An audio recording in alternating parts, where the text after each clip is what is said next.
Okay, peoples, Bruce here from Targeted Wealth Creation. All right, I've got a long awaited, I think, for some of my newer subscribers and for some people that have been asking. Most of my regulars see me on a daily or weekly basis, and they see me do the deep dive on the fund. So this is just intended to answer a lot of questions. What are these Yieldmax ETFs, these high yield? Are they risky? Are they a scam? Do they work? Should I just be buying the underlying? So all those kinds of questions I thought I would attempt to answer here. So I'm calling this a guide for beginners. A deeper dive can be done, but to be honestly, once you saw this or see this, and then you want to see some of my other videos, at least you'll know the concepts of what I'm talking about. And then my regular subscribers know I go off on rant sometimes about things a fund manager did or didn't do, or why I'm in this sector or in this single stock fund. And so I think I add a lot of value. Most of them enjoy that. Sometimes people want me to wrap it up, but hey, that's life. Okay. So what are Yieldmax High Yield ETFs? They'll call them a fancy word. They'll say high yield single stock income strategy ETF. But these are, we'll get into how they work, but basically they're an ETF that produces, they call them distributions, right? Not dividends, because they're not guaranteed. They don't go out and say we're going to pay 7% a year and we're going to pay quarterly, right? So these are up to what they produce in the income, and then they pay it out. We know the schedule. We know when they're going to pay. They do that ahead of time. So I looked, and they really range from 21% to 117% or more. So let's take a look inside that. They've also introduced 3 funds that have multiple securities, okay, beyond a single security. Because sometimes someone will say, well, I thought an ETF had to, the whole idea is I'm minimizing my risk by buying multiple stocks. Say I love oil companies, and drillers, or oil service tool companies. So I go buy a basket of them, or grocery store chains, or semiconductors, right? So if I buy an ETF, I get maybe 10, 12, 15, 20, it depends on the sector and how deep it is. So there's a little more diversification if you want to, within the Yieldmax families, buy 3 of their funds. One of them is a Magnificent 7. Well, actually, I describe them, so I'll wait for that. So second question, are they risky, right? Well, the way I would answer that, and I've seen some of the Yieldmax and Yieldmax partner people explain it, only in the same way that investing in any ETF or single security carries risk, that it could become insolvent or drop in value. But when you see some of the names of the companies in the single securities that they mimic and they ride on top of, you'll see that they're some of the largest cap companies in the world and in the US stock market. Names like Amazon, Google, Meta, NVDY, I could go on and on and on, right?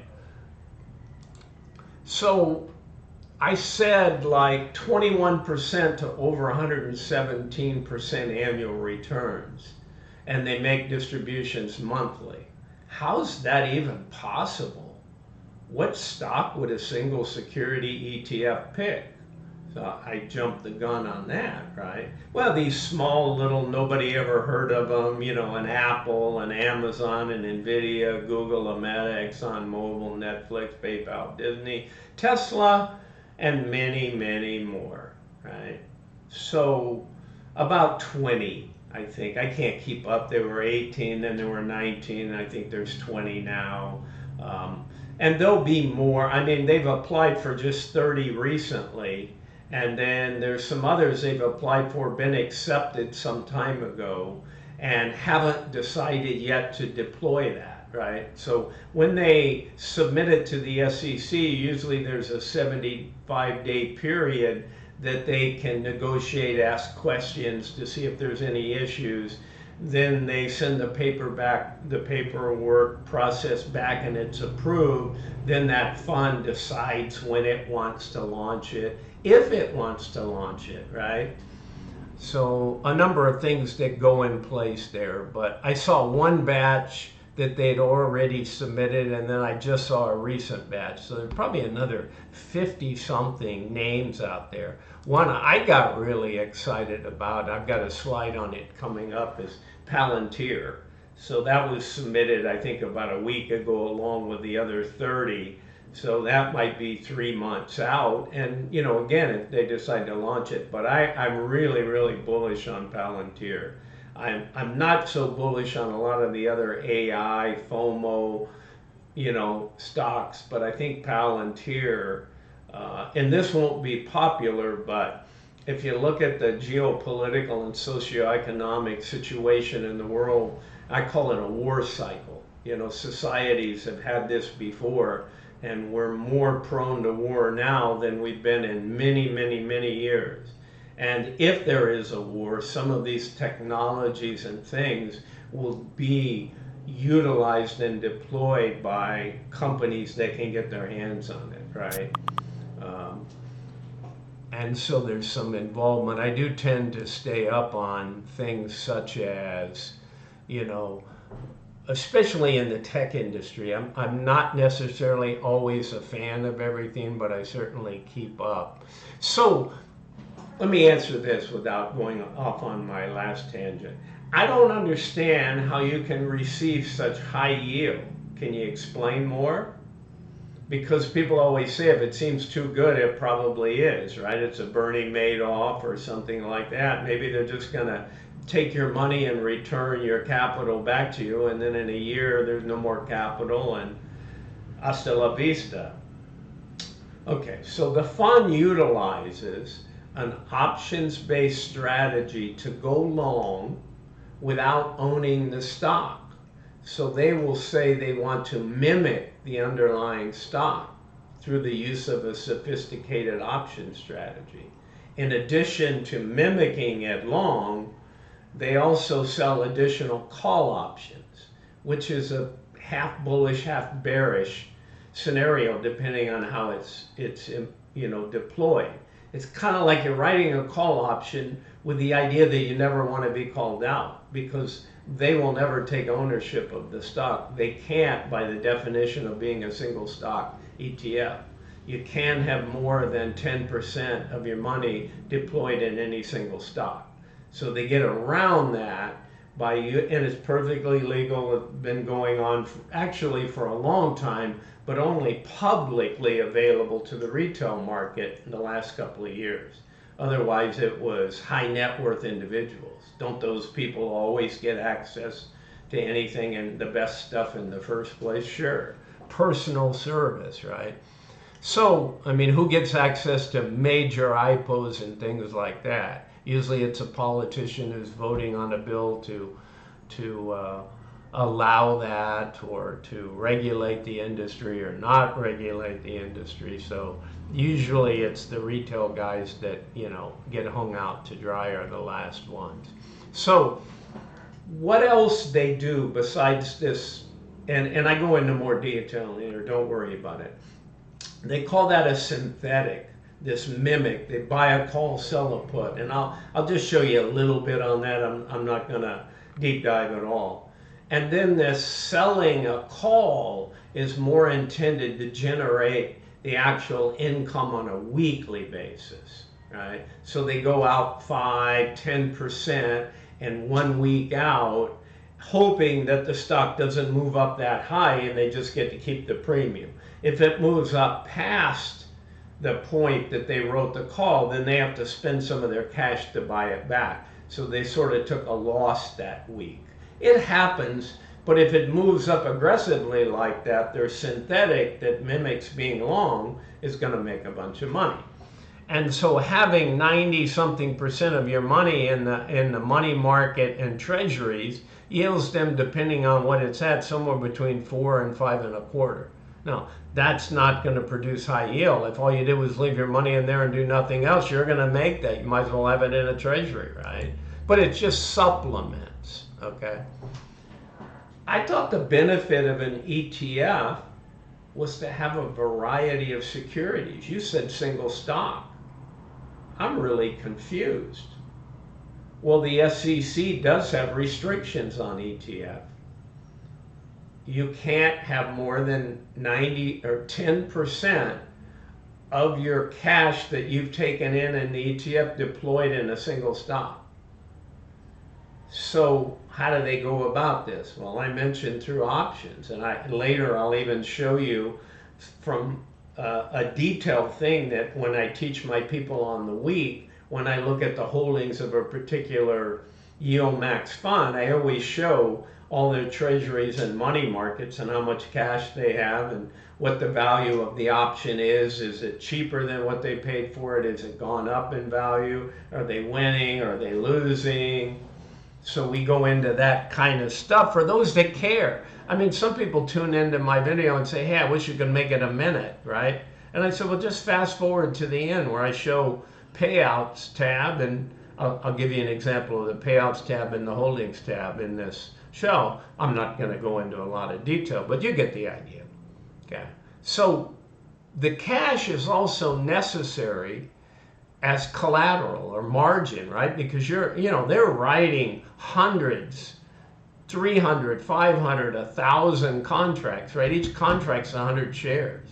So this is big volume, especially in your NVDYs and some of your big cap expensive stocks. Coinbase is an underlying. MicroStrategy is an underlying. Okay, so what else? Is this legal? I never heard of this, right? Is this, a scam? Back to that. Yes, it's completely legal. SEC blesses this, right? This approach has been in existence for actually a fairly long time, probably 10, 15 years. I don't know the details. I just know it's been around. But really only since January of 23 for the general public, okay, retail investors. And also, don't confuse this strategy that Yieldmax uses. Now, there's Defiance, has a few funds that are similar where the options trading firm that assists Yieldmax is also helping them. But in general, covered call ETFs are not synthetic, option-only mimicked funds, right? A covered call fund, a traditional covered call means I buy all these stocks and then I write a covered call, right? I either buy it back or let them take the security away. And so, I mean, that's options 101. I've had 35 years of trading options. That was what I learned in day one of my 3-day course. And then as you progress, you learn more sophisticated option strategies. And over the years, you find your favorites and you deploy them in certain situations. So options are fantastic if you feel like you know a direction or you understand a direction or you want to hedge. There's just a lot of uses of options, okay? So Yieldmax still provides this service. When I said it's been around a long time, for private, wealthy, high net worth individuals. So I was listening to the CEO of the firm that manages Yieldmax options with his staff. And he was talking about, they have a name, EIA, I don't remember what they call it, as part of their service. And he mentioned, so he says, well, take an individual and he didn't name an age, but say you got a 70-year-old person and they've got a $6 million account and they got $5 million in Apple stock. Not diversified, really don't want to buy other things, and they find out about this company's thing and they say, well, let us generate some income for you, right? I mean, I think Apple's paying a small dividend now, but don't confuse 3-4%, 5% with 30, 35, 50, 70, 90, 117. They're not even in the same ballpark, right? So There are some funds underneath Yieldmax that pay a dividend. ExxonMobil pays a dividend, but off the top of my head, it's probably 3 or 4%. I know it's not very big. So you don't collect that dividend because you don't own the underlying stock in Yieldmax. They have an ExxonMobil, by the way, fund. So you're not collecting that. Also splits. They have an NVDY. I finally put a video out because I would get daily questions from subscribers saying, hey, what's the impact on my Yieldmax fund for NVIDIA? And I said, there is no impact. You don't own NVIDIA. The option values get reset, right? The strike prices go to 1/10 of the old strike prices, and the contract quantity goes up 10%. But other than that, nothing really happens. So it's not a problem. Okay, so Yieldmax launched their first 2 public funds. So we're back talking about, is it legal? Is this viable? How long they've been around? I talked about for 8-10 years, they've been providing it for high net worth individuals, right?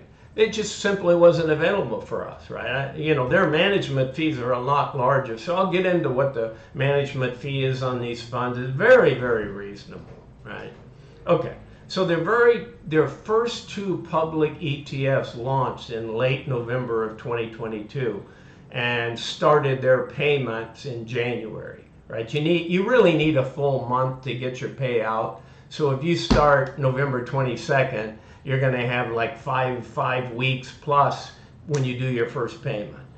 But there's no way. You'd have to start now. I think there was a fund that started on the 3rd or 4th of a month, and then they paid out the following. And Yieldmax payouts on the 20 or so single stock funds they pay about the first week. There's been a payout that's the 8th or the 10th of a month, but they're also on the 7th, they're on the 5th sometimes. So they usually declare a couple of days before they pay out. And those declaration dates sometimes are on the 3rd, sometimes are on the 5th. We just had one on June 5th, and then our payout was the 7th. But sometimes you catch a weekend in there, and there's a 4-day spread on declare and pay. So just FYI, everything is smooth on that part. Okay, so the next thing, can you show me some results of payouts and yields? Since that's 18 months or so in existence for some of the funds. Yeah, let me go to a sheet. And by the way, everything that I show you, it's not summarized to the level that I'm doing it, but you can see it sort of in a raw table value. Just type in Yieldmax ETFs and go to their website, and then go to our ETFs and look down at individual funds or the news of, every time they pay out in a month, they put a sheet out. But it's not a problem. I track all of this kind of stuff, right? So I'm happy to share it with you. I built a table. I'm not really going to sort and do all the table stuff. But let's just get to the relevant data. So here's the single stock funds listed on the left. These are the group funds down here on the bottom in black. So what was their launch date? What is the single stock symbol, the underlying, right? So for instance, the MicroStrategy fund called CONY is based on Coinbase, right? The name, and the symbol is coin. And that started on 8/14/23, and their first payment, I think, was September. Nope, they didn't get paid till October, okay? So they got about 6 weeks, truly 6 weeks. So let's take a look at some of the results. So you see the ARK Innovation and Tesla.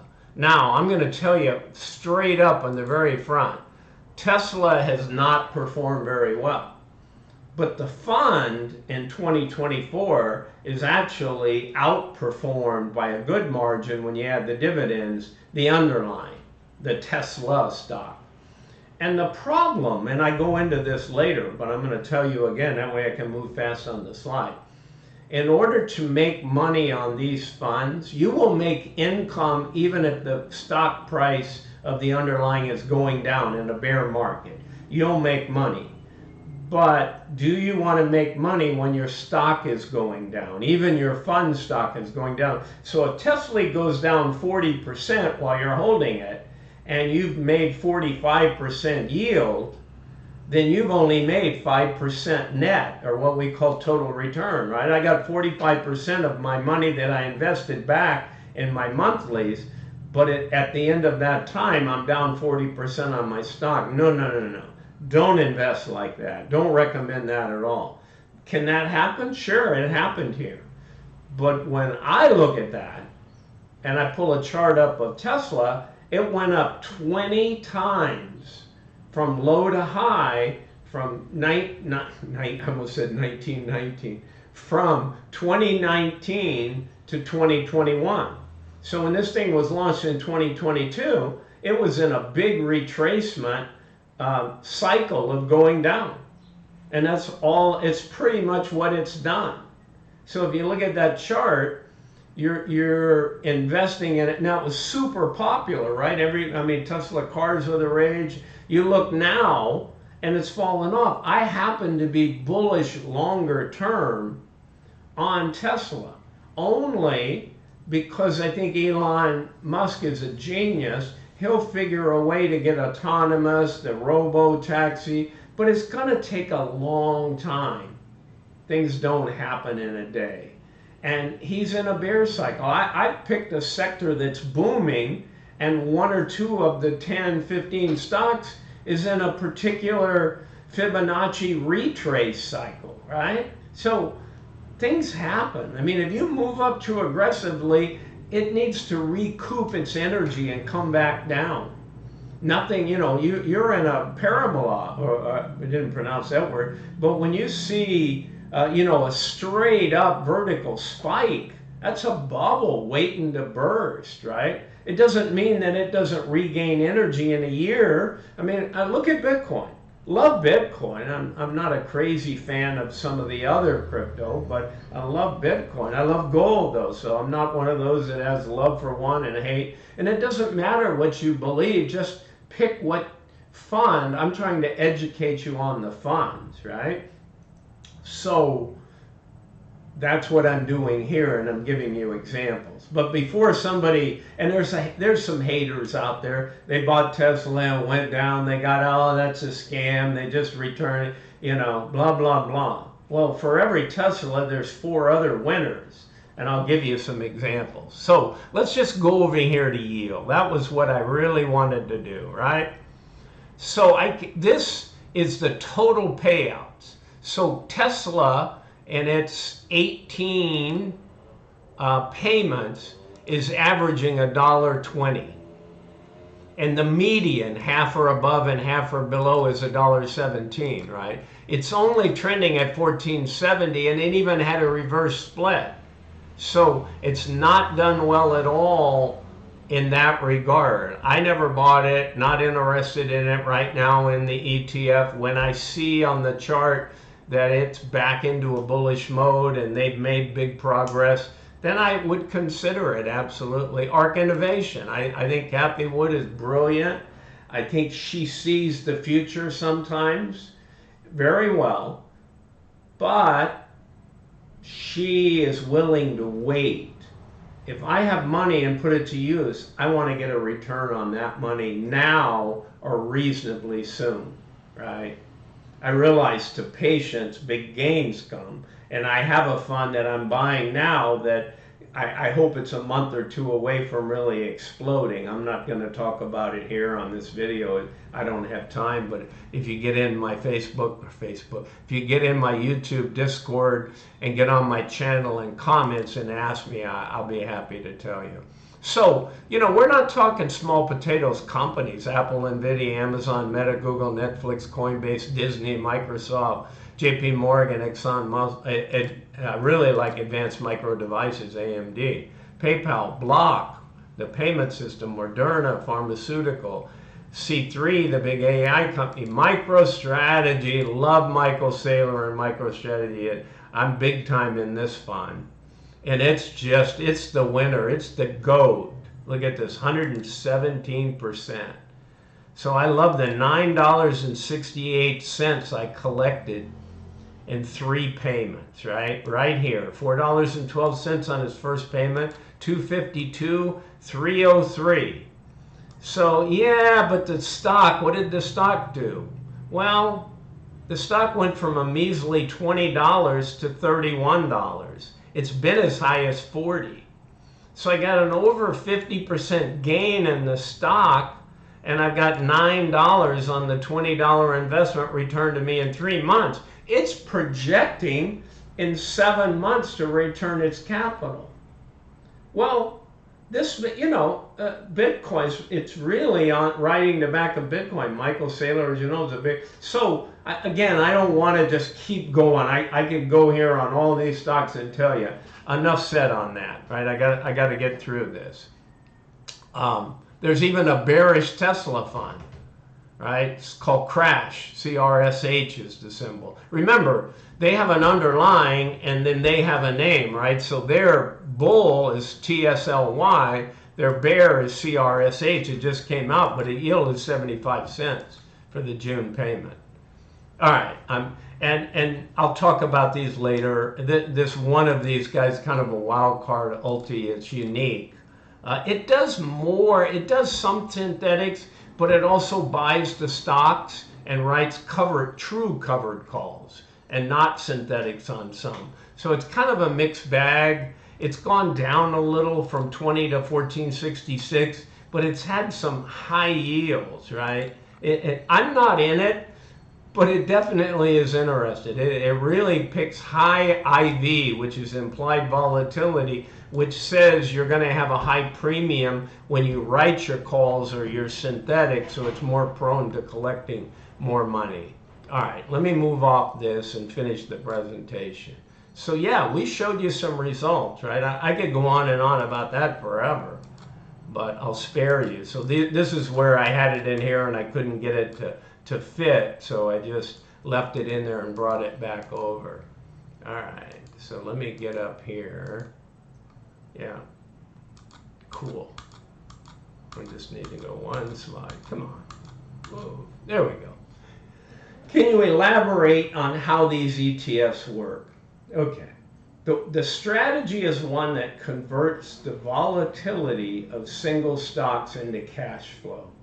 By selling short-term, near-the-money call options, the strategy looks to take advantage of the natural time decay of options premiums. So anyone that knows options, I've got on my YouTube channel, Options 101. And like writing covered calls is one thing. This isn't really a covered call. It gets referred to sometimes as a covered call strategy, but they don't own the underlying stock, so it's not a true covered call. It's really what's referred to in the industry as a naked call, meaning you're selling something you don't own. So you better have the collateral and the money in your account to be able to buy that if it gets put to you. Well, they use an option capability called Flex, and there's some other things that institutional players, right, can with Bloomberg terminals and access to other, so they can go to these marketplaces, and it's truly for institutional investors, and they can buy hundreds and hundreds of contracts, and they just cash settle. They don't have to worry about being assigned. Again, if you're brand new and you know nothing about options, don't worry about it. But for those that know a little bit about options, you know what assignment is, you know what writing a covered call is, you know what selling a call without owning the underlying is. So they believe the strategies are appropriate for investors who are moderately to moderately aggressive and even aggressive in their risk tolerance. But again, is it more dangerous? You're not writing a call. You're not responsible for that. These funds, if they have a decay and the price goes down, it's all because the underlying stock went down.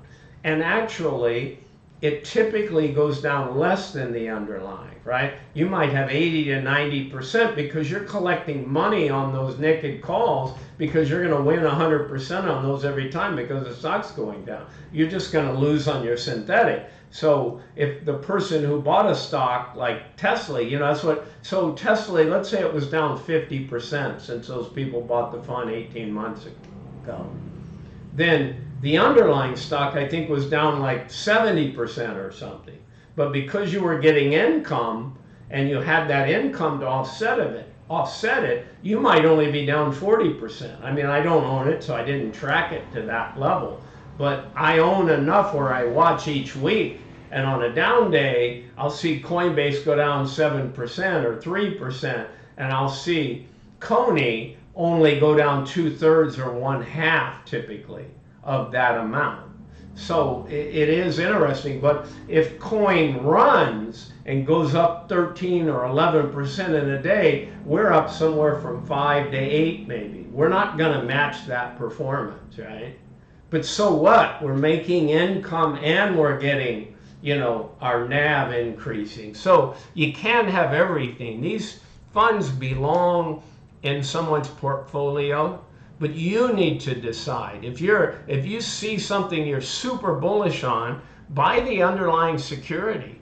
And then if you want some income, buy into one of the funds that has that as its tracking ticker, right? And then you can adjust that. Okay. So a lot to understand. Here is something that I use. I see other people doing this, and it's really just allowing you to try and understand the movement of the money in the fund. Sort of, if you will, an accounting, a financial look into this ETF and what they're doing. So they publish some intraday activities. They publish at the end of the day their daily holdings. So remember what I said, look at these weighting percentages of the overall fund. 26%, 37, 38. So it's cash, it's First American. They've got a money market. They call it a government fund. Look at the treasuries, all with different yields, all with different expiration dates.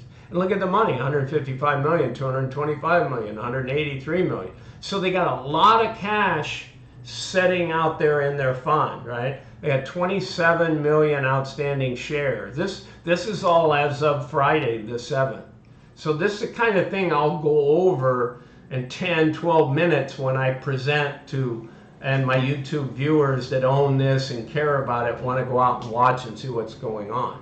So here's an example of a synthetic, okay? So that's where they buy a long call and they sell a short put. Both are bullish bets, right? So coin's trading at 244 and they've written a 260 call. They bought a 260 call and sold a 260 put with 719 as the expiration. So currently they're behind 35 million on that. Not, you know, that sounds horrible. It's easy for them to make that up, and that'll happen sometimes, right? So here's their weekly. So they wrote 25,185 280 call contracts, and they wrote them last Friday on the 7th for 614. And right now they could buy them back at 145, but they sold them, I think, at $4 or $5. So they're, it's not quite that much. They must have sold them, I think it was 365. They've captured, of the 8 million, they could buy them back for 3.6 right now. But they're not going to. They're going to wait till they get better. So they've captured 55% of that money. So you ask, this is intended to be a view into these funds to see how they operate, where your cash is coming from, right? And sometimes they build up way more cash than they want to pay out in that month, and they hold it for months where they don't make as much, and then I shouldn't say they loan, they give the fund that money. So I track things like how many shares each day go into the fund, because that means more capital deployed, and they're going to write more weeklies and sometimes add to their synthetic and the number of contracts. These will always match. They'll always have 25,185. If they add 150 down here on a different strike price, they'll add 150 here. If they add 500 down here and they ladder across 2 or 3 other strike prices, they'll put all that quantity in here. It's sort of like a balancing, right? That's why this gets called a covered call, but it's really not covering the actual stock. So what's the purpose down here? So we had 2.53% of people buying into this fund last Friday because it went down a fair amount. So they want to jump in at 21. It was 24 3 days ago. But they announced a distribution of $1.69, I think, on this fund.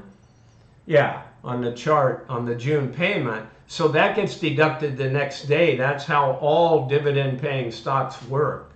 And then the market takes over, and then they actually declined on Friday. So this is like a sale price, right? Run out to Macy's or Nordstrom's and get some. So, I mean, literally, you know, I see people behave like that. But hey, I'm the same way. You know, greed takes over. We want a winning position. All right, let me get back. Whoops, this is still inside it. Let me get. So one final thing to show you. This is another accounting spreadsheet kind of situation. And I've got about 5 or 6 different scenarios where I show what did the underlying do on a daily, and you know, did it go up, did it go down, what did the Yieldmax fund do. But these are more exciting because they're money. So this is what we tracked, and we ended up last month getting a 169. These negative numbers are actually positive. So this June, you know, this 76 million was a nice win on the synthetic. This is not good. These are weekly losses because when you run past them, you make money on the synthetic, but you lose money over here. But it still says at an early stage for CONY into June, which will have I think a July 5 declaration and maybe an 8 or 5 or yeah, I think it may even pay on the 5th of July and declare on the 3rd. So every week they're adding money, and then, you know, we try to track, me, other YouTubers, several people, we try and track the estimate. The reality is it can be an educated guess when you look at it at this level, but that's all it is. Sometimes Yieldmax just decides to throw more at it or hold back some. So that's what we do. So I won't belabor that all day here. Let's get through this. All right. What choices does one have to invest in for the ETFs? Well, first off, there's 19 single stock ETFs. You know, I've said the names a bunch of times, but go on there and look at them, right? Although I read most of them when I showed you the spreadsheet. So what are their multi-security funds like? Well, one of them is called the Fund of Funds. So it owns all 19. So, well, those aren't traditional stocks. Those are all the CONYs and the TSLY. So they in turn, you know, ride on the calls. So every time you distribute money to all those 19 funds, since they own all the shares of those funds, they in turn collect all those different dividends.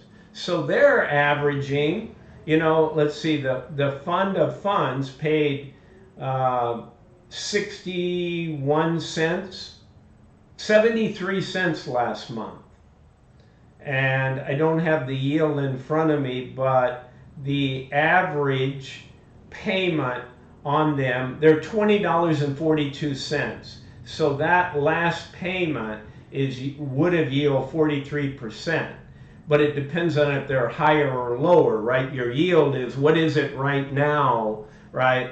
But you can look at your yield at, like, when you buy in, what did I buy the fund for, and how much have I collected? That's how you calculate your own yield, right?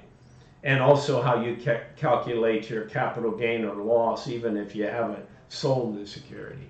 Okay, so the last one is ULTY. That's the one that has like 104% payout based on its last payment. It paid $1.27 and the fund sells for $14.66.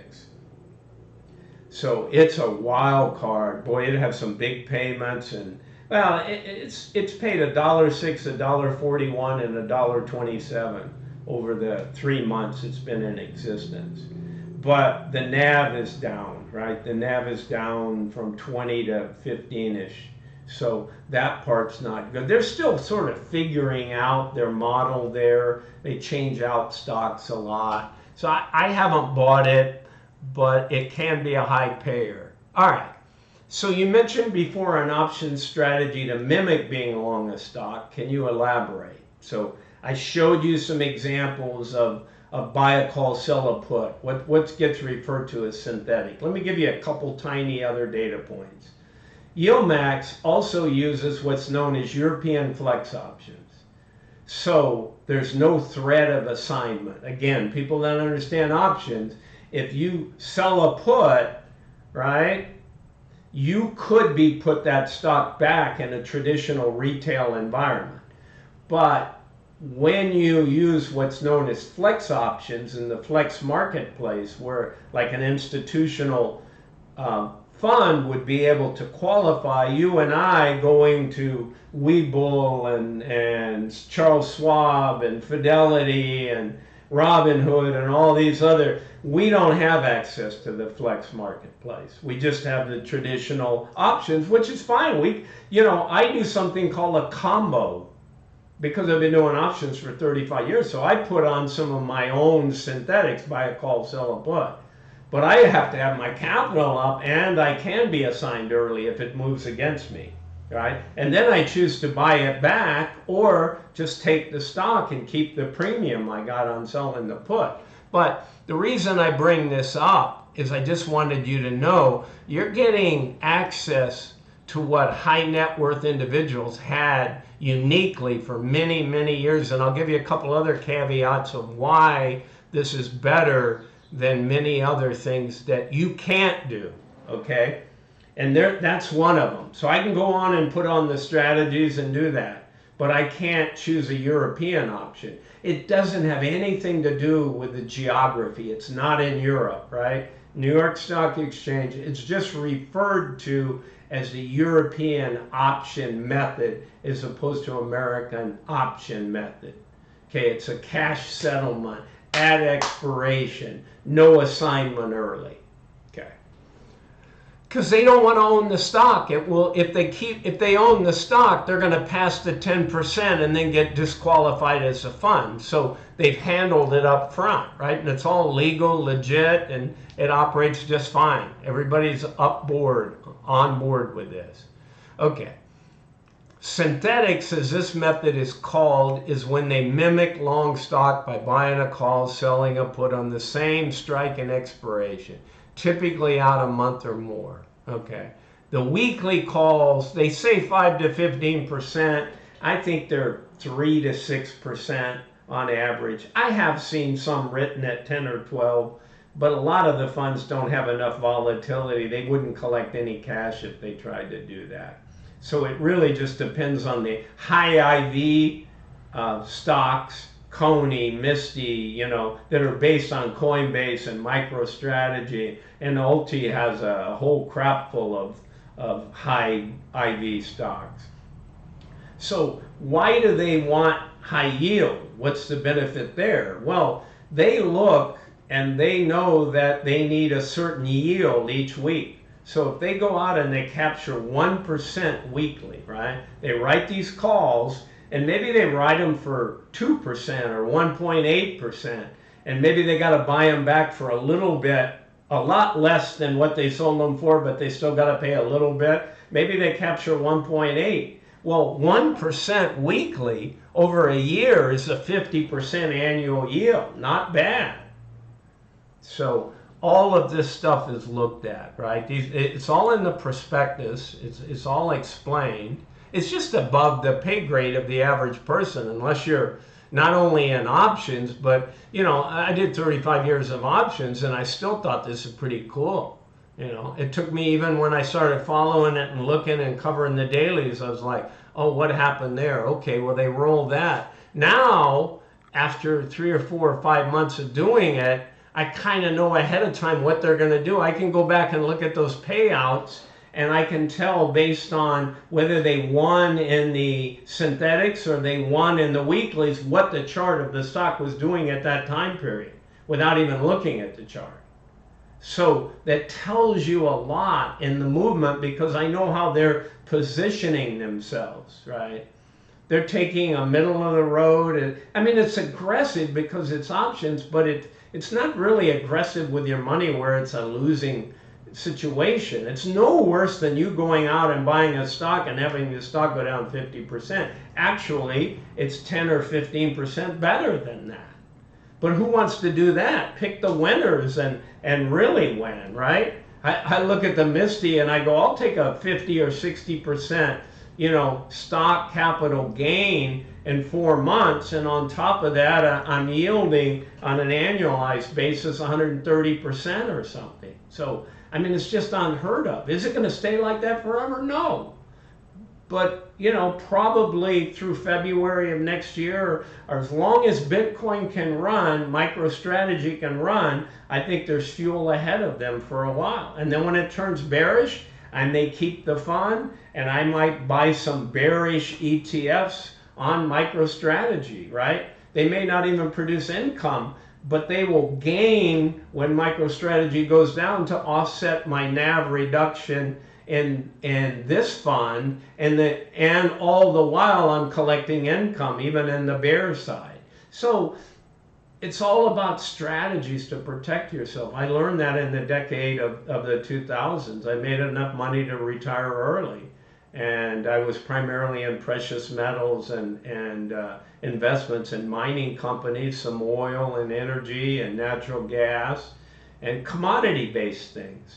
And I made a lot, and I probably could have made a lot more, but you know, if I'd been even better. I made 6 times my money in that, enough to retire. But I saw the mistakes and I learned from them. And so I got to tell you, we didn't have anything like this. We really didn't have it. I got aggressive in the late 2000s buying these oil and gas income Canadian oil sands. I thought I was in heaven getting 14%, 15, 18% yield. And then Stephen Harper came in and changed all the tax laws, and they no longer could dissipate all their funds and didn't have tax advantages. And you know, so before I could even get out of some of them, they went down 20 and 30% on the announcement. So again, don't chase yield if you're going to have a negative capital loss. But you know what? That was on 14 to 18%. Heck, some of these funds, like I said, if I can get my money back in 7 months, I'm riding for free on what I got in the fund. If I'm reinvesting my dividends, it's even better, which I haven't been doing. I've been using the cash to buy other things, right? So anyway, I'm really long in the tooth here. Let me wrap this up. What else should one ask or want to know before investing in one of these high yield ETFs? I always say, make sure you're bullish on the underlying. Let's take NVDY. It's the GOAT. Everybody loves it. The stock's just blown up. It's been a serious performer. But has it gone too high? Is it ready for a pullback? I don't know. It looks toppy to me. But I only say that because I think the markets are a bit toppy and the FOMO and AI. But so I just avoid it. A lot of people love it. And I don't judge anybody. If you own it, great. You're going to get some good distributions, but when it runs, like into this stock split, it runs right by the naked calls. So they make money in the synthetic, they lose over here. Overall, they make money, they have a great payout, but you would have been better at that time being in the underlying, but you wouldn't have any income. So, but my question is, do you want to get in it and think you're going to hold it for 5 years and then it goes through a 50% retracement? That won't be a lot of fun. Am I an expert on knowing when? No, but I would say the likelihood is that it'll be a successful stock over the long haul, but I don't know where the top is. You know, there'll be some FOMO and a little bit of bullishness on the stock split, but after that, so these are the kind of questions you want to ask or think about. You know, I go back to the TSLY. I already told you on now.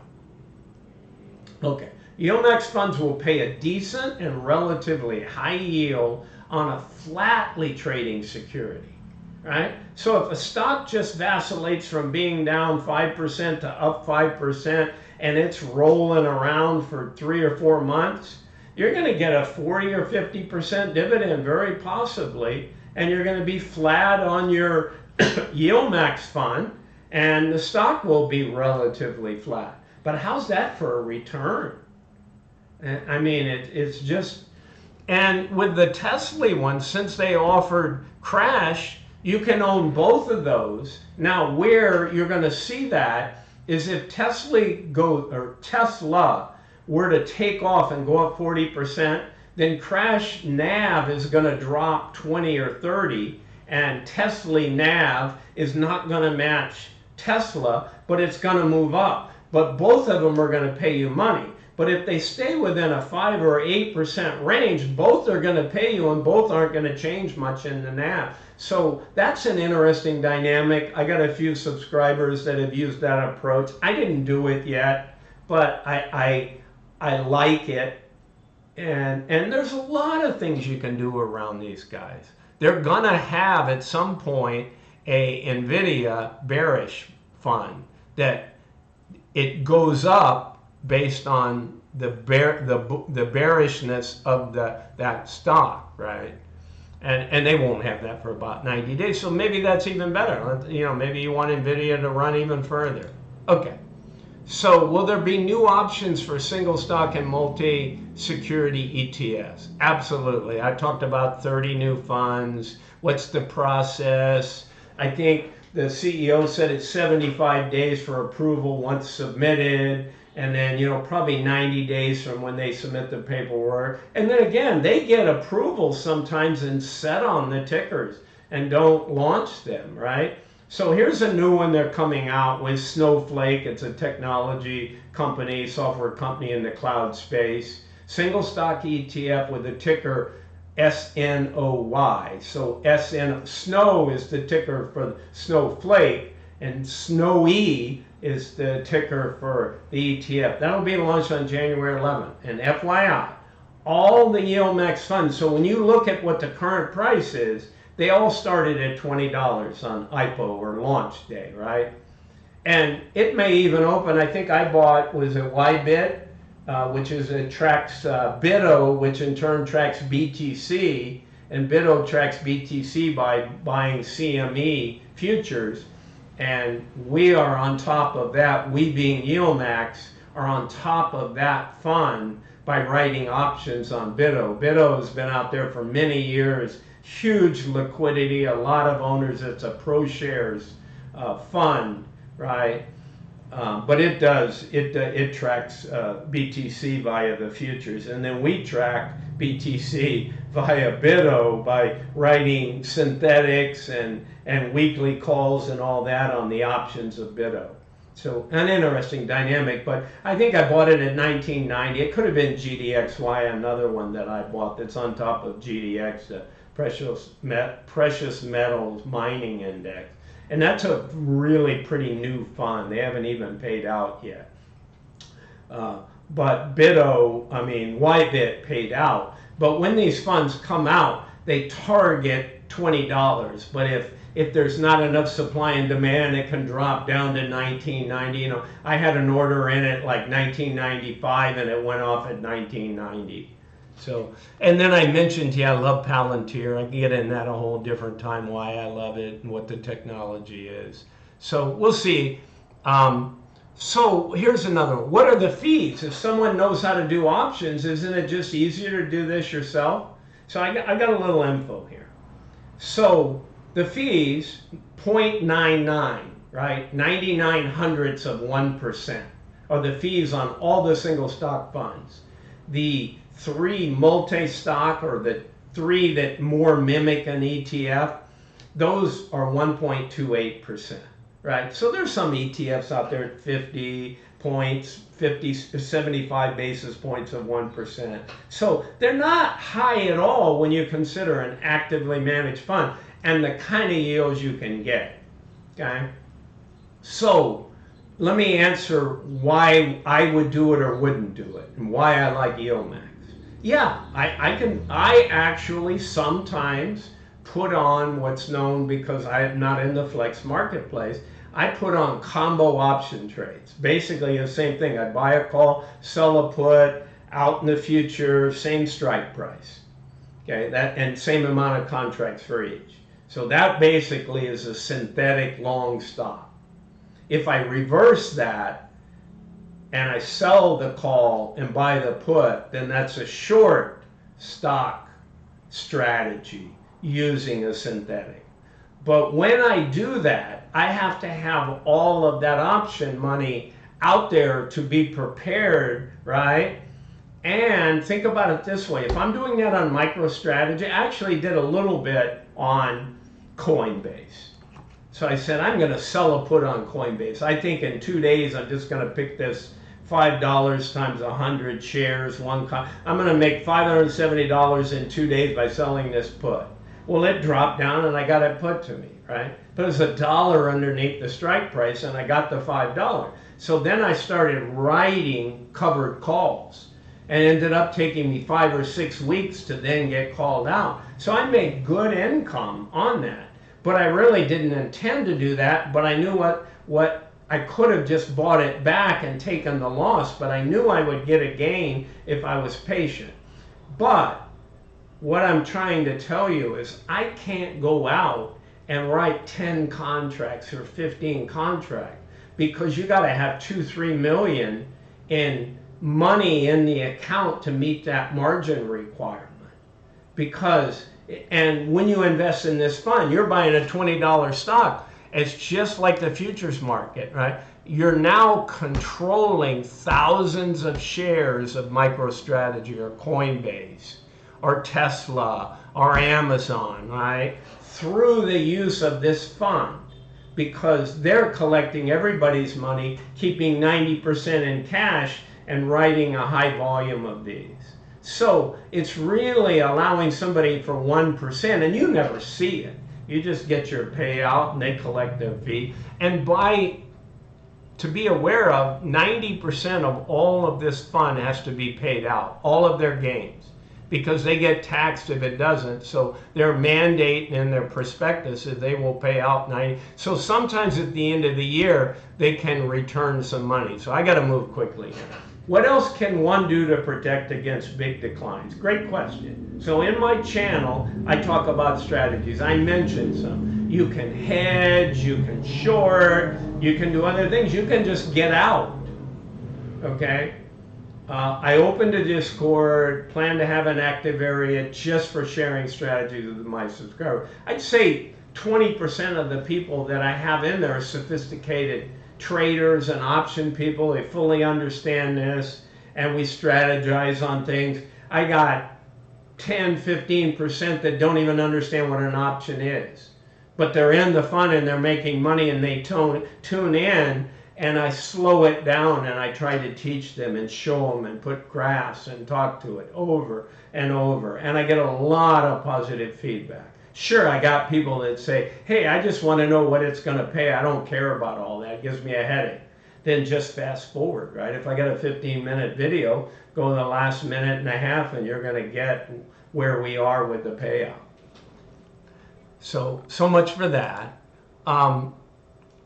What might a conservative investor say about these? What's your neighbor going to tell you when you told them you're planning on getting 70% yield? They're going to go, yeah, right, Susan. Yeah, George, you bet, right? If it was that easy, everybody'd been doing it. Well, everybody doesn't even know about it, right? And so there's two types of investors: super conservative people that figure it's too good and it won't work. And then there's that growth investor. And some of them come from having invested in like a TSLY, and we're in it for 4 or 5 months, and the fund went down 30%, and they said, oh, that's a scam. They're just paying back the money you invested. It's just a scam. Well, I guarantee you the SEC wouldn't approve it if it was a scam. It's not a scam. So that's why I wanted to teach you some of the stuff, and we can go back and look if you want. So, and they're all saying the price is going to go to zero. It's a Bernie Madoff, right? So far from the truth. I think the worst fund is 50% after 18 months. And I talked about that, right? The other okay. So also the owner during that time collected a lot of monthly premium. The person that bought the stock didn't have any monthly premium. They didn't pay any dividends. So they were out a lot more than the person who bought TSLY. But still, I'm not ever advocating, okay? You always want to know total return. You want to know you bought it for 20. If it's at 16, you lost $4. Okay, $4 is 20% of 20. So you're down 20. If you got paid 80, then you got a 60% return. But I'm not even advocating accepting that. I'm just saying that's reality. They're both, you know, if it's 1 year returns, I got formulas and spreadsheets that calculate annualized just based on the days and the numbers you own it. You just plug in what today's date is, or sorry, what day you bought it, and the formula already knows what today is and runs all that stuff in a spreadsheet, you know, but you can do it. Okay, so CONY's been fabulous. My two biggest holdings by far, CONY and MSTY. So I didn't own NVDY. NVIDIA's done well. Okay? After 9 months of distributions, it's returned $16.95 from a $20 stock, right? They all open at 20, give or take a few pennies. So $16.95, that means it's got two more payouts. So if it gets $1, last month it was $1.69. What is the average on CONY over the 9 months? The average is $1.88. So if it makes 10% less than the average, 20% less than the average, actually 10% less than the average, it will return 100% of its money in August, which would be its anniversary. Its first payout was September 2023. So, and what's it worth? It's worth $22, right? And that's after just dropping the $1.69 it paid out on Thursday of last week, and then having a down day on Friday. So it was about $24. So you got a 10% gain in the stock, and you got 100% of your money back. So what would you do? You just hold it and you're writing for free. Now, if you're reinvesting, guess what? You got more shares than you started with, so you've made more money than that, right? So MSTY, that's another horrible investment I got into, right? It was a $20 stock when it opened 4 months ago. It's paid $9.68 in 3 monthly distributions. Sorry about that spelling error, just noticed it. The stock's pretty horrible also. It was $34 3 days ago, but it paid out $3.03 and it went down to $31. So it's still $31. It's pretty awesome, right? You got a 55% return in 3 months on the stock price, and you've got almost 50% return at $10 on the stock. I mean, you're talking 100% in 3 months. This thing, based on its track, and nobody can assume, you know, you don't look, I always tell people, don't look in the rear view mirror and have it expect to tell you what's in front of you. It can be a trend, it can be an indicator, but if you believe that, then just face backwards when you're driving, right? A little humor. Okay, so these exist. Now this is the best case scenario. It's only over 3 months. But so what? If it's a scam, that's a pretty bad scam. Give me a lot more scams like that, right? Now, I wouldn't want to be in MSTY if it runs to $60 in the stock and Bitcoin does 125K. It's probably time for a breather and the stock's going to come back. So that guy that bought it at 50 and 52 and 55 and 59, when it's back at 28 or 25, what's he going to be saying? Oh yeah, that Yieldmax is a scam. They paid me some money, but I lost my shirt. Well, did you buy at the right time? And what happens to the stockholder that's holding Mr.? He gets hurt worse than that. So it's common sense, peoples. And I hope to help you. I do, you know, I'm just about monetized, but I didn't go into it to make a bunch of money on YouTube. I went in it because I'm passionate, and I'm a 35-year investor, worked in technology, retired, love this, right? I'm super passionate. And so I love sharing, I love to educate. So that's what I'm doing. Of course, if I make a little YouTube money along the way, great, but that's not the purpose. So some just don't. Any other thoughts? Yeah, some people just don't like the idea of high yield. Like I said, it could be that guy that lost in TSLY. It could be the growth guy. It just says, I don't want any capital gains. Again, you do much better in an IRA or something else that doesn't get taxed. Because the bad news, okay, is these are taxable. I've been in PBR, I've been in oil companies, I've been in 17, 25, 23% yields that were qualified dividends. They're great. There's a lot of tax loopholes and low on qualified dividends. But unfortunately on this is going to come in as ordinary income at whatever your tax rate. But you know, the old saying is, boy, you know, they ought to be taxing the millionaires. Those people can afford to pay. But, you know, some pay a lot, but those that pay and get really good accountants and structure their affairs don't pay that much. So the same thing can be said here. But I'd rather have it and have to pay on tax on a portion of it than not have that income at all, or just have losses, right? So I think this fund belongs in everybody's portfolio. It's a matter of age, risk, whether you're looking for income or you want growth only. If you're in an IRA or a Roth or any tax deferred fund, then all these distributions going into the fund, you can just drip them, right? And just keep growing that money because you got no tax issues. So again, it's all about total return. I go here and I say, and I gave you that example. If you're in Yieldmax and you make, say somebody tells you, oh, you know, Susie, do not buy that. Go buy Coinbase. That's going to go up 100%. What are you going to go up 40% in Yieldmax or something? Why would you do that when the underlying is going up 100%? You go, well, first off, I'm going to get monthly income. Makes me feel good every month when I get that money in my account. Secondly, if I make 40% on the underlying and you make 100, you don't want the capital gain. You're probably just going to hold it. So you didn't realize anything. I'm realizing money along the way. And I got a 60% yield or I got a 70% yield. You may outmake him money-wise. You might make 40 in capital gain and 70% in yield. So you made 110%, he made 100. But what they're really saying is it doesn't keep up with the underlying. They're talking about the stock only.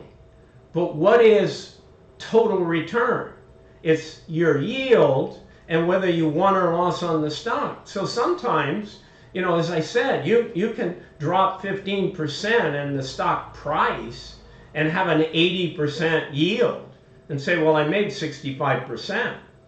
And that's valid. I mean, again, nobody likes to lose any period, but a little bit if you're making a lot is okay in my mind.